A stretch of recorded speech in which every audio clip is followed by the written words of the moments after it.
अच्छी तैयारी के लिए चैनल सब्सक्राइब करें, बेल आइकन बटन दबाएं। हेलो सभी को नमस्कार, मैं अरुण सर आप सभी का YouTube channel study with Arun Singh में स्वागत करता हूं। जैसा कि आप सभी को ज्ञात है कि लगातार प्रैक्टिस सेट चल रहे हैं, तो आज ये सीटेट का गणित शिक्षण से प्रैक्टिस सेट नंबर 9 स्टार्ट होने वाला है। तो सभी विद्यार्थी एक साथ सभी लोग जुड़ जाएं और इस प्रैक्टिस सेट का अधिक से अधिक लाभ प्राप्त कर सकें। फटाफट सभी लोग शेयर कर दीजिएगा ताकि सभी विद्यार्थी एक साथ जुड़ सकें और इस प्रैक्टिस सेट का ज़्यादा से ज़्यादा लाभ प्राप्त कर सकें। सीटेट में गणित शिक्षण में टॉप 10 प्रैक्टिस सेट आपको उपलब्ध कराए जाएंगे। इन टॉप 10 प्रैक्टिस सेटों में आप सभी प्रैक्टिस सेट को अच्छे से बेहतर तरीके से आप देखिएगा, इनको अच्छे से स्टडी करिएगा, जिससे कि आपको सीटेट में अच्छे नंबर स्कोर हो पाएंगे। सभी लोग शेयर कर दीजिएगा फटाफट ताकि सभी लोग जुड़ सकें। और जितने भी नए विद्यार्थी जुड़ रहे हैं उन सभी से कहना है कि आप सभी YouTube channel study with Arun Singh को सब्सक्राइब अवश्य कर लें और बेल आइकन बटन अवश्य प्रेस करें, जिससे कि आगे आने वाले सभी वीडियो तथा उन वीडियो संबंधित या किसी भी प्रकार की जो सूचना है वह सूचना आप तक तत्काल पहुँचे। इसलिए आप channel study with Arun Singh को सब्सक्राइब अवश्य करें और बेल आइकन बटन प्रेस करें। सभी लोग शेयर कर दीजिएगा ताकि एक साथ सभी लोग जुड़ सकें और यह प्रैक्टिस सेट जल्द से जल्द स्टार्ट हो सके। फटाफट शेयर कर दीजिएगा। जितने विद्यार्थी जुड़ रहे हैं सभी लोग फटाफट शेयर कर दीजिएगा। सभी लोग शेयर करते रहिएगा फटाफट। आइए प्रश्न नंबर 1 पर चलते हैं। आप देख रहे हैं आपका प्रश्न नंबर फर्स्ट है, प्राथमिक स्तर पर गणित की अच्छी पाठ्यपुस्तक के लिए निम्नलिखित में से कौन सी विशेषता महत्वपूर्ण है। अर्थात प्राथमिक स्तर की गणित जो पाठ्यपुस्तक है उसकी विशेषता महत्वपूर्ण है। कौन सी विशेषता महत्वपूर्ण है? ऑप्शन ए, उसमें अवधारणाओं का परिचय संदर्भों के द्वारा दिया जाना चाहिए, या फिर ऑप्शन बी, उसमें केवल बहुत से अभ्यास होने चाहिए जिससे कि यथातथ्य अभ्यास किया जा सके, या फिर ऑप्शन नंबर सी है वह आकर्षण और रंगीन होनी चाहिए, या फिर ऑप्शन डी वह मोटी और बड़ी होनी चाहिए। फटाफट आंसर दीजिएगा। विवेक जी आपका right answer, Neha ji right answer. Deep जी प्रश्न को दोबारा पढ़ें, फिर से पढ़िएगा। शिवांश प्रश्न को दोबारा पढ़िएगा, फटाफट आंसर दीजिएगा। तो आपको ज्ञात होना चाहिए कि परीक्षा में मोटी और बड़ी पुस्तक का होना आवश्यक नहीं है, वह रंगीन और आकर्षण होना इतना आवश्यक नहीं है, क्योंकि यहाँ पर आपकी गणित के पाठ्य पुस्तक से संबंधित विशेषता का महत्वपूर्ण की चर्चा की जा रही है। बी नंबर, उसमें अभ्यास होने चाहिए तथा यथातथ्य अभ्यास किया जा सके। तो अभ्यास अर्थात प्रैक्टिस सेट का होना इतना आवश्यक नहीं है। तो इसके लिए आपका option number A is the right answer. उसमें अवधारणाओं का परिचय संदर्भों के द्वारा दिया जाना चाहिए, सबसे बेहतर ज़रूरी है यही। तो option number A is the right answer. Next है आपका प्रश्न नंबर 2। प्रश्न नंबर 2 को पढ़ें और इसका आंसर दें। प्रश्न नंबर 2 है, कक्षा 2 के कुछ विद्यार्थियों को हासिल वाले 2 अंकों की संख्याओं के जोड़ में से कठिनाई का सामना करना पड़ रहा। अर्थात 2 अंकों वाले जब संख्याएं दी जाती हैं तो उनको उसमें संख्याओं के जोड़ में कठिनाई होती है जो हासिल वाले होते हैं। तो इस समस्या का क्या कारण है? ऑप्शन ए, गणित में रुचि का अभाव। तो ये बिल्कुल भी नहीं है, क्योंकि यदि गणित में रुचि का अभाव ना होता तो वह उनको गणित का जोड़ नहीं आता, तो यह तो नहीं है। ऑप्शन बी, अंकित मान और स्थानीय मान में अंतर की समझ का अभाव। तो हासिल वाले अंकों को जोड़ने के लिए अंकित मान स्थानीय मान का कोई महत्व नहीं होता है, यहाँ पर इससे कोई संबंध नहीं है। ऑप्शन सी, शून्य के महत्व के समझ का अभाव। तो यहाँ पे बिल्कुल नहीं है, शून्य का अर्थ कोई मतलब नहीं है यहाँ पर, ये क्योंकि हासिल वाले अंकों को जोड़ रहे हैं। तो आपका option number D is the right होगा। पुनर्सहीकरण की प्रक्रिया की समझ का अभाव, यानी सहीकरण यानी जो प्रक्रिया है पुनर्सहीकरण, उस प्रक्रिया में समझ का अभाव है, यानी समझ नहीं पाए हैं बच्चे, इसी वजह से आपकी हासिल वाले अंकों को जोड़ने में उन्हें कठिनाई का सामना करना पड़ रहा है। नेक्स्ट है आपका प्रश्न नंबर 3। यदि एक शिक्षार्थी पूर्णांकों, भिन्न और दशमलव संख्याओं पर चारों आधारभूत संख्याएं संपन्न करने में समर्थ है तो वह किस अवस्था में है? फर्स्ट नंबर विभाजनात्मक अवस्था में है, सेकंड नंबर उपादान अवस्था में है, थर्ड नंबर संक्रियात्मक अवस्था में है, और आपका ऑप्शन डी है परिमाणात्मक अवस्था में। तो फटाफट आंसर दीजिएगा। तो आपको पता है गणित की मुख्य 4 मूलभूत इकाई होती हैं, अवधारणाएं होती हैं, वह कौन कौन सी होती हैं? तो जोड़, घटाव, गुणा व भाग 4 मुख्य अवधारणाएं होती हैं जो गणित की संक्रियात्मक अवधारणाएं होती हैं। तो आपको पता है, तो इसमें आपका option number C is the right answer, वह संक्रियात्मक अवस्था में है, राइट आंसर। नेक्स्ट प्रश्न नंबर 4 है आपका, गणित की कक्षा में संप्रेषण का उल्लेख किस क्षमता का विकास करना होता है? अर्थात गणित की जो कक्षाएं चलती हैं उसमें संप्रेषण का जो उल्लेख किया जाता है वह किस क्षमता के विकास के लिए किया जाता है? फर्स्ट नंबर दंड आरेख, बार ग्राफ को देखकर आंकड़ों का अर्थ लगाना, या फिर ऑप्शन बी कक्षा में पूछे गए प्रश्नों का उत्तर देना, ऑप्शन सी गणित की समस्याओं पर दूसरों के विचारों का खंडन करना, या फिर ऑप्शन डी गणित विचार को सुव्यवस्थित, संचित और स्पष्ट करना। फटाफट आंसर दीजिएगा। दीप जी आपका राइट आंसर है, विवेक जी राइट आंसर है, प्रियांशु जी राइट आंसर है, नेहा जी आपका आंसर, आप दोबारा प्रश्न को सही से पढ़िएगा, फटाफट आंसर दीजिएगा। तो यहाँ पर संप्रेषण का उल्लेख किस क्षमता के विकास के लिए किया जाता है? तो आंकड़ों को देखकर अर्थ लगाना बिल्कुल भी नहीं है, कक्षा में पूछे गए प्रश्नों का उत्तर देने भी नहीं है, गणित की समस्याओं को पर दूर से उनके विचारों का खंडन करना भी नहीं है। तो option D is the right answer, गणित विचार को सुव्यवस्थित, संचित और स्पष्ट करना ही उद्देश्य होता है क्षमता का विकास करने का। नेक्स्ट है प्रश्न नंबर 5, निम्नलिखित में से कौन सी संख्या की समझ का महत्वपूर्ण पहलू नहीं है? यानी कौन सी संख्या समझ के लिए महत्वपूर्ण पहलू नहीं है? ऑप्शन ए प्रतिबद्धता, ऑप्शन ए दिया गया है, प्रतिबद्धता नहीं होगा, यहाँ पर पंक्तिबद्धता होगा, यहाँ पर होगा पंक्तिबद्धता मित्रों। तो और ऑप्शन बी गणना, ऑप्शन डी अंक लिखना, सी अंक लिखना, ऑप्शन डी संरक्षण। तो गणित की शिक्षा के महत्वपूर्ण पहलू के लिए पंक्तिबद्धता होना आवश्यक है, गणित अंक लिखना और संरक्षण आवश्यक नहीं है, अर्थात ऑप्शन डी आपका ही होगा, option D is the right answer. Next प्रश्न है आपका 6 नंबर, निम्नलिखित कथनों में से कौन सा कथन सही है? ऑप्शन ए 3 विषम संख्याओं का गुणनफल सम संख्या है, ऑप्शन बी एक सम संख्या और एक विषम संख्या का अंतर सम संख्या हो सकता है, ऑप्शन सी 2 विषम संख्याओं और एक सम संख्याओं का योगफल एक सम संख्या है, ऑप्शन डी 3 विषम संख्याओं का योगफल एक सम संख्या है। फटाफट आंसर दीजिएगा। विवेक जी राइट आंसर आपका, प्रियांशु जी right answer, Deep ji right answer, Vaishali जी right answer, Neha ji right answer. अन्य सभी लोग फटाफट आंसर दिया करें। नैना जी आप अपना प्रश्न को दोबारा से पढ़िएगा।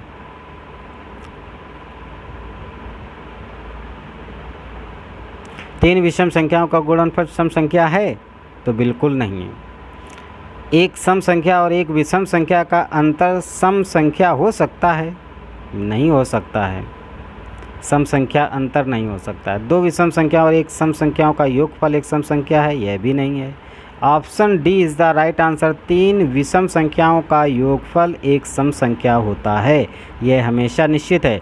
3 विषम संख्याएं, कोई भी विषम संख्या ले लीजिए, जैसे कि 1, 3, 5, 7, ये सभी आपकी विषम संख्याएं हैं।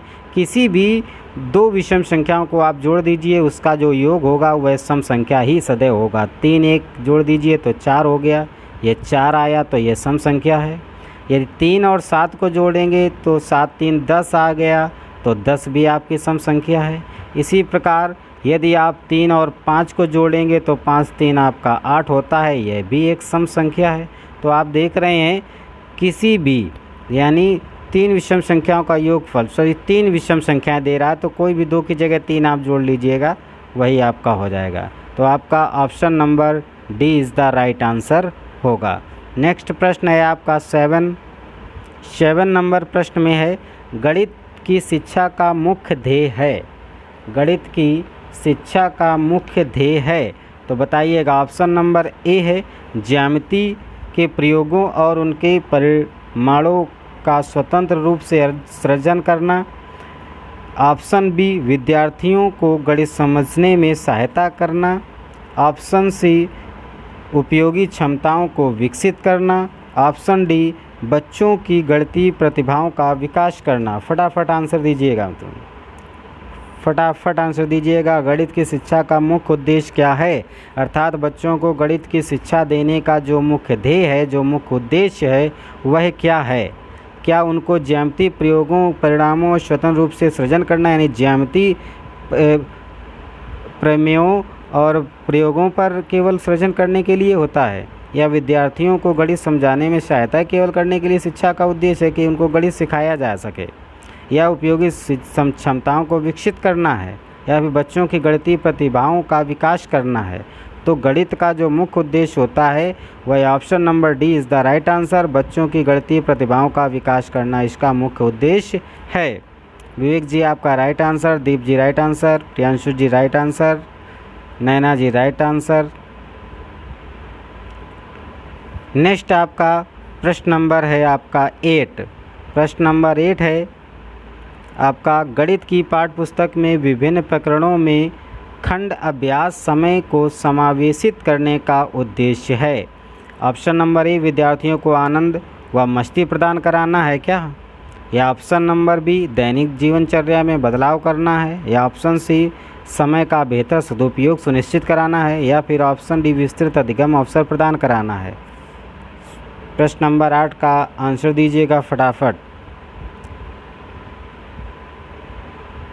विवेक जी प्रश्न को फिर से आप पढ़िएगा। Naina ji right answer, Devansh ji right answer, Priyanshu right answer. विद्यार्थियों को आनंद व मस्ती प्रदान करना है, तो ऐसा नहीं है, ये इसका मुख्य उद्देश्य नहीं है। दैनिक यानी जीवनचर्या में बदलाव करना है क्या, तो ऐसा भी बिल्कुल नहीं है कि गणित पढ़ा करके आपकी जीवनचर्या को ही बदल दिया जाए।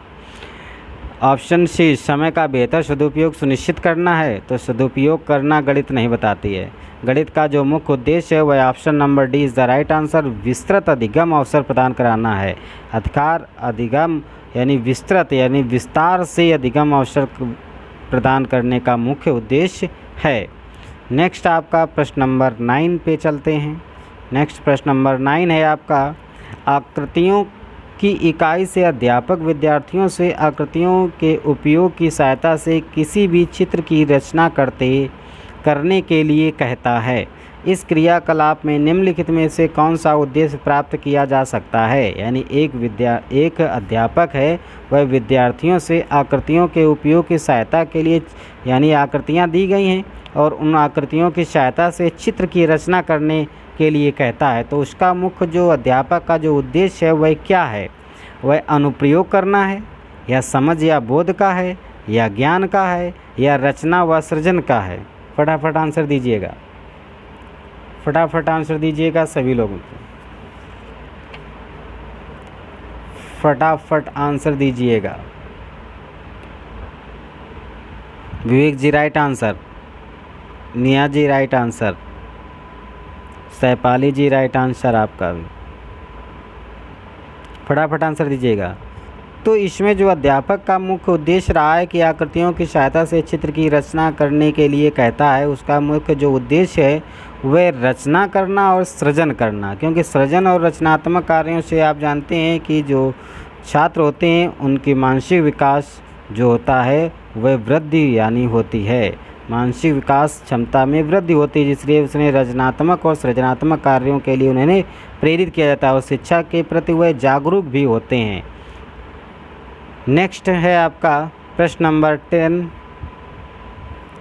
एक बच्चा जिस अवस्था में सभी संबंधी प्रक्रियाएं को करने में सक्षम है, वह भिन्न के संप्रत्यय की व्याख्या करने में सक्षम है, वह अवस्था है। वह कौन सी उसकी अवस्था है? ऑप्शन ए विभाजनात्मक अवस्था है, ऑप्शन बी संक्रियात्मक अवस्था है, ऑप्शन सी आरंभिक अवस्था है, या फिर ऑप्शन डी परिमाणात्मक अवस्था है। किस प्रकार की अवस्था है? फटाफट आंसर दीजिएगा। राइट आंसर विवेक जी, दीप जी राइट आंसर, प्रियांशु जी right answer, Neha ji right answer. इसमें सभी के लगभग राइट आंसर आ रहे हैं। तो आपका option number B is the right answer. इसमें कैसा है तो आपको पता है, जब बच्चा सभी संक्रियाओं को करने में सक्षम होता है तो उसे वह किस अवस्था के अंतर्गत आता है? तो वह संक्रियात्मक अवस्था के अंतर्गत आता है। नेक्स्ट आपका प्रश्न नंबर 11 है।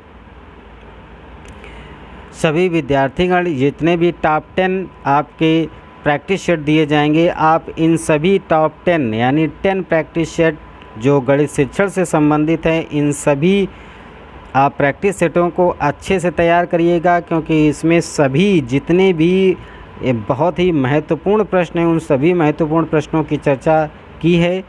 और यदि आप इन सभी वीडियो को दोबारा से देख लीजिएगा, जा करके आप प्लेलिस्ट में जाइएगा, प्लेलिस्ट में सभी प्रैक्टिस सेट गणित शिक्षण के आपको मिल जाएंगे। वहां पर आप जा करके इन सभी टॉप 10 प्रैक्टिस सेट पर अच्छे से समझ विकसित करिएगा, क्योंकि यहाँ पे अधिकाधिक प्रश्न आपको शीटेट में देखने को मिल जाएंगे। हूबहू बहुत प्रश्न मिलेंगे यहाँ से, इसलिए आप इन सभी जितने भी प्रैक्टिस सेट टॉप 10 किए जा रहे हैं, इन टॉप 10 प्रैक्टिस सेटों को आप अच्छे से तैयार कर लीजिएगा।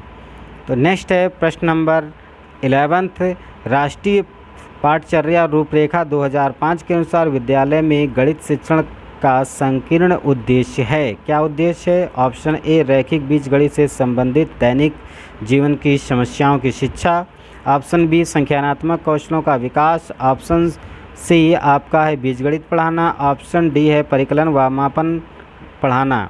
तो ऑप्शन कौन सा ऑप्शन सही है? इसका राइट आंसर दीजिएगा। सभी लोग फटाफट आंसर शेयर करें,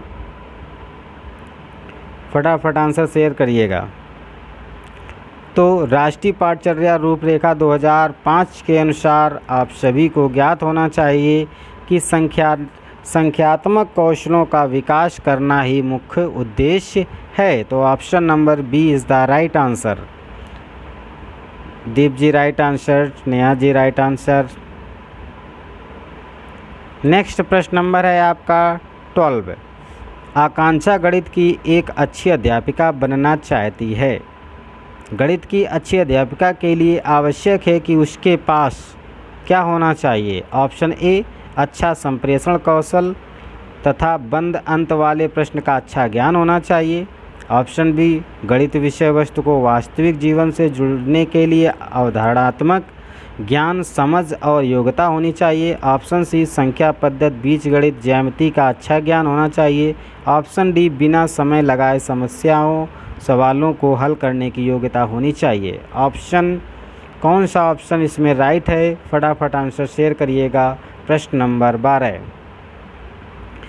तो आप सभी का राइट आंसर आ रहा है, option B is the right answer. ये लेंथी यानी बड़ा भी है, प्रश्न का जो उत्तर है ऑप्शन बी ये बड़ा है। तो बड़ा भी लगभग 90% ये तुक्का चल जाता है, लेकिन सभी विद्यार्थी विशेष तौर पे सभी लोग जान लीजिएगा कि यह सीटेट में चल जाता है, लेकिन यह पूरी तरह सही है ऐसा कहना सही नहीं है। क्योंकि बहुत से प्रश्न होते हैं जो कि जिनकी भाषा शैली लंबी होती है लेकिन प्रश्न वह गलत भी हो जाते हैं, तो इसलिए पूरी तरह यह सही नहीं है। जिस आधार पर आप सभी लोगों ने ऑप्शन बी को चुना है उस आधार पर मुझे ऐसा लगता है कि आप लोगों ने बड़ा ऑप्शन होने की वजह से इसका आंसर दे दिया है। बाकी सभी लोगों का राइट आंसर है, बट यह पूरी तरह सही नहीं है, लेकिन प्रश्नों के उत्तर पर ध्यान देना चाहिए। विषय वस्तु को वास्तविक जीवन से जुड़ने के लिए अवधारणात्मक ज्ञान, समझ और योग्यता होना चाहिए। यह बिल्कुल राइट आंसर है, आप सभी लोगों ने दिया। नेक्स्ट प्रश्न नंबर है आपका 13 नंबर प्रश्न है, प्राथमिक अवस्था में गणित में रचनात्मक मूल्यांकन में अंतर्निहित है। ऑप्शन ए अधिगम में असंगत को और शिक्षण में कमियों को पहचानना। ऑप्शन बी सामान्य त्रुटियों को पहचानना। ऑप्शन सी क्रिया प्रणाली के ज्ञान और विश्लेषणात्मक प्रतिभाओं की परीक्षा। ऑप्शन डी विद्यार्थियों के ग्रेड अर्थात श्रेणी और रैंक यानी स्थिति। तो किसमें अंतर्निहित है? प्राथमिक अवस्था में जो गणित रचनात्मक होते हैं उनके लिए किसके लिए अंतर्निहित है? फटाफट आंसर दीजिएगा सभी लोग फटाफट आंसर दीजिएगा। विवेक जी आपका right answer, Neha ji right answer, फटाफट आंसर दीजिएगा। प्राथमिक प्रश्न को दोबारा से पढ़ें आप अच्छे से। प्राथमिक अवस्था में गणित के रचनात्मक मूल्यांकन में अंतर्निहित है। इसके अतिरिक्त यहाँ पर सभी विद्यार्थियों के लिए एक विशेष सूचना है कि आप सभी लोग जो सुपर टेट या केवीएस या इसके अतिरिक्त यूपी टेट जो आने वाला है उन सभी के लिए एक मैथ का स्पेशल बैच स्टार्ट होने वाला है जो सुपर बैच के नाम से आएगा। मैथ सुपर बैच स्टार्ट होने वाला है बहुत जल्द ही, जिसमें से जीरो लेवल से मैथ के बारे में जानकारी दी जाएगी, यानी जीरो लेवल से पढ़ाया जाएगा मैथ को। तो जो हमारे कमज़ोर विद्यार्थी हैं वह अवश्य इस बैच को ज्वाइन करें, क्योंकि यहाँ पर बिल्कुल जीरो लेवल से पढ़ाया जाएगा। एक एक पॉइंट पर विशेष तौर पर पूरा विवरण यानी स्तरीय ज्ञान करवाने के लिए यह बैच स्टार्ट किया जा रहा है। तो आप सभी लोग इससे अवश्य जुड़ें। और दूसरी चीज़ है कि आप वैकेंसी का इंतज़ार मत करें, वैकेंसी का, क्योंकि जो सफलता पाने वाले हमारे विद्यार्थी होते हैं, जो भी सफलता पाने वाले व्यक्ति होते हैं वह वैकेंसी का इंतज़ार नहीं करते हैं, वह लगातार अपनी तैयारी को लगातार बनाए रखते हैं, क्योंकि लगातार तैयारी करने वाले ही लोग सबसे पहले सफल होते हैं। इसलिए सफलता के लिए आप वैकेंसी का इंतज़ार बिल्कुल भी ना करें। आप जो मैथ का अभी स्पेशल मैथ का बैच स्टार्ट होने जा रहा है, इसके अतिरिक्त कुछ समय में ही इसी में आपको अन्य जो सब्जेक्ट होते हैं आपके, उन सभी सब्जेक्टों के आपको यानी बैच स्टार्ट हो जाएंगे और उन सभी सब्जेक्टों को भी आप अच्छे से तैयारी कर पाएंगे। तो इसलिए अभी बहुत जल्द मैथ स्टार्ट होने वाला है, क्योंकि मैथ आप जानते हैं सिलेबस लेंथी होता है और इसको धीरे धीरे आसानी से पढ़ना चाहिए, क्योंकि मैथ को बहुत जल्दबाजी में नहीं तैयार किया जा सकता। इसके अतिरिक्त जो सब्जेक्ट होते हैं वो थोड़ा सा लर्निंग सब्जेक्ट होते हैं, जिनको जो आप अपने ऊपर निर्भर होकर के जो आप तैयार कर सकते हैं। लेकिन मैथ ऐसा होता है जितनी ज़्यादा प्रैक्टिस, क्योंकि मैथ प्रैक्टिस मांगती है, मैथ में जितनी ज़्यादा प्रैक्टिस आप करेंगे उतनी बेहतर नंबर से आप बेहतर तरीके से तैयार कर पाएंगे और बेहतर नंबर स्कोर कर पाएंगे। इसलिए आप इस बैच को सभी लोग अवश्य ज्वाइन करें और अपने सहपाठियों में, अपने ग्रुपों में, अपने बंधुओं में यह सूचना आप अग्रसर करें, बढ़ाएं, और ताकि सभी लोग ज़्यादा से ज़्यादा फ़ायदा ले सकें उस बैच में। तो आप सभी लोग अब आइए अपने प्रश्न नंबर 13 पर। बहुत लोगों के आंसर आ रहे हैं, कई लोग अपना अपना आंसर अपने आधार पर दे रहे हैं। तो यहाँ पर जो ऑप्शन नंबर आपका होगा वह option number A is the right answer. अधिगम में असंगत को और शिक्षण में कमियों को पहचानना, यह इसका मुख्य आंसर है। नेक्स्ट आपका प्रश्न नंबर है 14 नंबर प्रश्न है, इसको पढ़ें। वेन हेले के ज्यामितीय स्तर के अनुसार जो विद्यार्थी आकृतियों को दिखावट के अनुसार वर्णित और वर्गीकृत कर सकते हैं वह है। ऑप्शन ए स्तर 1 विश्लेषण, ऑप्शन बी स्तर 2 अनौपचारिक निगमन, ऑप्शन सी 3 औपचारिक निगमन, ऑप्शन डी स्तर 0 मानसिक चित्रण। तो यहाँ पर कौन सा है ऑप्शन, फटाफट आंसर दीजिएगा। 14 नंबर प्रश्न का आंसर दीजिएगा फटाफट आंसर दीजिएगा सभी लोग। विवेक जी आपका राइट आंसर, दीप जी आपका भी राइट आंसर आ रहा है। इसके अतिरिक्त सभी लोग फटाफट आंसर दीजिएगा मित्रों, फटाफट आंसर दीजिएगा। वेन हेले के ज्यामिति स्तर पर के आधार पर जो विद्यार्थी हैं उनके आकृतियों के अनुसार वर्णित और वर्गीकृत कर सकते हैं। फटाफट आंसर दीजिएगा। तो इसका ऑप्शन नंबर आपका कौन है? तो इसका आंसर है option number D is the right answer. स्तर मानसिक चित्रण पर वर्गीकृत कर सकते हैं। नेक्स्ट है आपका प्रश्न नंबर 15 आपका है, प्राथमिक स्तर पर शिक्षार्थियों के लिए व्यवहारिक उपकरणों का महत्व है क्योंकि ये बहुत मदद करते हैं। ऑप्शन ए मानसिक और मौखिक परिकलन को, ऑप्शन बी शब्दों में व्यक्त समस्याओं को हल करने हेतु, ऑप्शन सी बेहतर प्रदर्शन के लिए, ऑप्शन डी मूल गणितीय संकल्पना को समझने के लिए। फटाफट आंसर दीजिएगा सभी लोग। लास्ट प्रश्न है ये आपका गणित शिक्षण, क्योंकि 15 प्रश्न आते हैं जो आपके साइको से संबंधित होते हैं। तो साइको से संबंधित ये 15 प्रश्न आपका लास्ट प्रश्न है। फटाफट आंसर दीजिएगा। और जितने भी नए विद्यार्थी जुड़े हैं या इसके अतिरिक्त भी जो भी नए विद्यार्थी हैं वह इस channel YouTube channel HD with Arun Singh को सब्सक्राइब अवश्य कर लें और बेल आइकन बटन दबाना बिल्कुल भी नहीं भूलें, क्योंकि आपको आगे आने वाले जितने भी वीडियो हैं या बैच हैं या अन्य सभी जानकारी आप तक तत्काल पहुँचे, इसलिए आप बेल आइकन बटन अवश्य दबाएं। और उम्मीद है ये आपको प्रैक्टिस सेट अच्छे लगे होंगे। इसके अतिरिक्त भी आप चैनल को सब्सक्राइब करके आप प्लेलिस्ट में जा करके टॉप 10 यहाँ पे आपको गणित शिक्षण से संबंधित टॉप 10 प्रैक्टिस सेट मिलेंगे। आप उन प्रैक्टिस सेटों पे विशेष ध्यान दें, अवश्य उनके बारे में एक समझ विकसित करें, क्योंकि यहाँ पे बहुत से प्रश्न आपको हूबहू आपके सीटेट एग्ज़ाम में मिलने वाले हैं।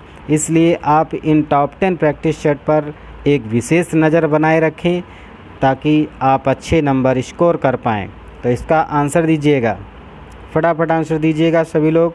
15 नंबर लास्ट प्रश्न है, आप सभी को आंसर देना होगा इसका। प्राथमिक स्तर पर शिक्षार्थियों के लिए व्यवहारिक उपकरणों का महत्व है क्योंकि यह बहुत मदद करते हैं। किसमें मदद करते हैं? फटाफट आंसर दीजिएगा। तो आप सभी लोग बड़ा शब्द बड़ा ऑप्शन दे करके बहुत लोग आंसर दे रहे थे, तो उनके आंसर गलत हैं काफ़ी लोगों के आंसर सही भी आ रहे हैं। तो इसका option number C is the right answer. बेहतर प्रदर्शन के लिए प्राथमिक स्तर पर व्यवहारिक उपकरणों के उपयोग से बच्चे मूलभूत संक्रियाओं को अच्छे तरीके से समझ सकें, इसके बेहतर प्रदर्शन के लिए यह मदद आवश्यक होती है। तो आज का गणित शिक्षण 15 प्रश्न जो साइको से संबंधित आते हैं उनकी श्रृंखला यहीं पर रुकती है और आगे मिलते हैं नेक्स्ट प्रैक्टिस सेट में। तब तक के लिए सभी को धन्यवाद। और जितने भी नए विद्यार्थी हैं वह channel HD with Arun Singh को सब्सक्राइब अवश्य करें, बेल आइकन बटन दबाएं, लाइक करें, शेयर करें। सभी को जय हिंद, नमस्कार।